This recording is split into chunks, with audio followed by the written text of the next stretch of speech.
మొన్నొకసారి మా ఫ్రెండ్ ఒక అమ్మాయికి బ్యాక్ యార్డ్‌లో మాకు చాలా దోసకాయలొస్తున్నాయి గదా! షేర్ చేద్దామని వండుకుంటారా అని అడిగాను. అడిగితే ఆమె మేమసలు దోసకాయ తిననే తినము. అసలు ఎప్పుడు వండుకోలేదని సమాధానం చెప్పింది. దాంతో నాకైతే చాలా షాక్ అనిపిచ్చింది. సో, మీ ఫ్రెండ్స్‌లో గూడా ఎవరైనా ఇలా దోసకాయ తినము అనేవాళ్ళు ఎవరైనా ఉంటే ఖచ్చితంగా ఈ పచ్చడి రెసిపీనైతే షేర్ చేయండి. పక్కా చెప్తున్నాను చాలా చాలా బావుంటుంది. వేడి వేడి అన్నంలో తినటంతో పాటు టిఫిన్స్‌లో కూడా అద్భుతంగా ఉంటుంది. ఈ పచ్చడి రెసిపీ కోసం ఒక పాన్ తీసుకొని అందులో ఆయిల్ వేసుకోవాలి. ఆయిల్ హీట్ అయిన తర్వాత 2 టేబుల్ స్పూన్స్ వరకు పచ్చిశనగపప్పు, అలాగే 2 టీ స్పూన్స్ వరకు ధనియాలని వేసి వేయించుకోవాలి. ఇవి వేగుతున్నప్పుడే జీలకర్ర కూడా కొంచెం వేసుకోవాలి. ముందుగా ఈ పదార్థాలన్నీ కూడా మనం మాడిపోకుండా ఉండాలి. అప్పుడే టేస్ట్ అనేది బావుంటుంది. కాబట్టి మంట అనేది చిన్నగా అంటే స్లో ఫ్లేమ్‌లో పెట్టి వేయించుకోండి. ఇవి వేగుతూ ఉండగానే ఒక టీ స్పూన్ వరకు వేరుశెనగ గుళ్ళు వేసి వేయించుకోవాలి. వేరుశెనగ గుళ్ళనేవి ఎక్కువ వేయకండి. జస్ట్ కొంచెం మాత్రమే వేసుకుంటే దోసకాయ పచ్చడి రుచిగా ఉంటుంది. తర్వాత ఇక్కడ నేను కారానికి తగ్గట్టుగా పచ్చిమిర్చి, ఎండుమిర్చిని 2 సమాన భాగాలుగా తీసి కారానికి తగ్గట్టుగా వేస్తున్నాను. ఒకవేళ మీకు ఇష్టం లేకపోతే ఓన్లీ ఎండుమిరపకాయలతో చేసుకోవచ్చు. లేదా పచ్చిమిరపకాయలతో చేసుకోవచ్చు. కారం ఎర్రటి కారం అంటే మీకు కాశ్మీరీ చిల్లీస్ అంటారు గదా! అవి వేసుకుంటే పచ్చడి రంగు అనేది కూడా బావుంటుంది. ఇవి వేగిన తర్వాత కొంచెం కరివేపాకు కూడా వేసి వేయించుకోండి. ముందుగా చెప్పినట్టుగానే ఇవేమీ మాడిపోకుండా చాలా జాగ్రత్తగా ఓపికగా వేయించుకోండి.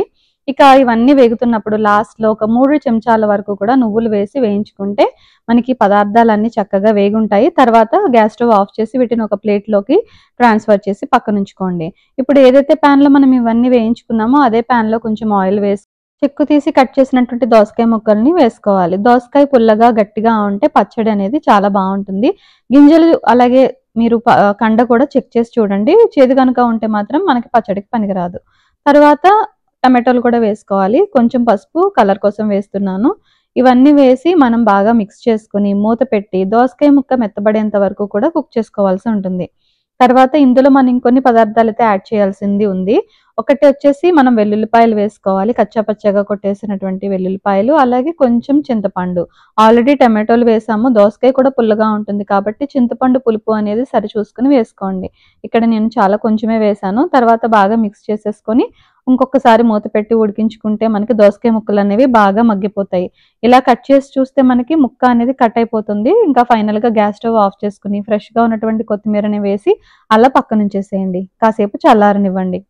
ఈ పచ్చడి రోట్లో చేసుకుంటే చాలా బావుంటుంది. నాకైతే కొంచెం ఓపిక లేక మిక్సీలోనే చేసేస్తున్నాను. ఒక మిక్సీ బ్లెండర్ తీసుకొని అందులో మనం ఫ్రై చేసుకున్నటువంటి ఎండుమిర్చి, పచ్చిమిర్చి మిశ్రమాన్ని వేసుకొని, ఉప్పు కూడా సరిచూసుకొని వేసుకొని కోర్స్‌గా అయితే బ్లెండ్ చేసుకోవాలి. తర్వాత మనం మగ్గించుకున్నటువంటి దోసకాయ, టమాటో, కొత్తిమీర ఇవన్నీ కూడా మనం ఈ మిక్సీలో వేసేసుకొని ఇంకొక్కసారి వాటర్ పోయకుండా మనం మిక్సీ పట్టుకోవాలి. పల్స్‌లో అయితే మీరు చేసుకుంటే కొంచెం అక్కడక్కడ ముక్కలు తగులుతూ ఉంటాయి. రోట్లో అయితే ఇంకా ఇంకా టేస్టీగా ఉంటుంది. ఒకవేళ మీకు టైం ఉంటే మాత్రం రోట్లో చేసుకోవడానికి ట్రై చేయండి. ఈ రకంగా ఉన్నటువంటి ఈ పచ్చడికి లాస్ట్‌లో తాలింపు పెట్టేసుకుంటే బావుంటుంది. తాలింపు అనేది కంపల్సరీ ఏం కాదండి. ఇది జస్ట్ ఆప్షనల్ మాత్రమే. నేనైతే తాలింపు వేస్తాను కొంచెం ఇంగువతో. ఆయిల్ వేసుకొని కొద్దిగా ఆవాలు, ఎండుమిర్చి, అలాగే కరివేపాకు, కొంచెం ఇంగువ వేసుకొని ఫైనల్‌గా మనం పోపు అనేది యాడ్ చేసుకుంటే పచ్చడి అనేది చాలా టేస్టీగా ఉంటుంది. ఇది అన్నంలో తిన్నా బావుంటుంది.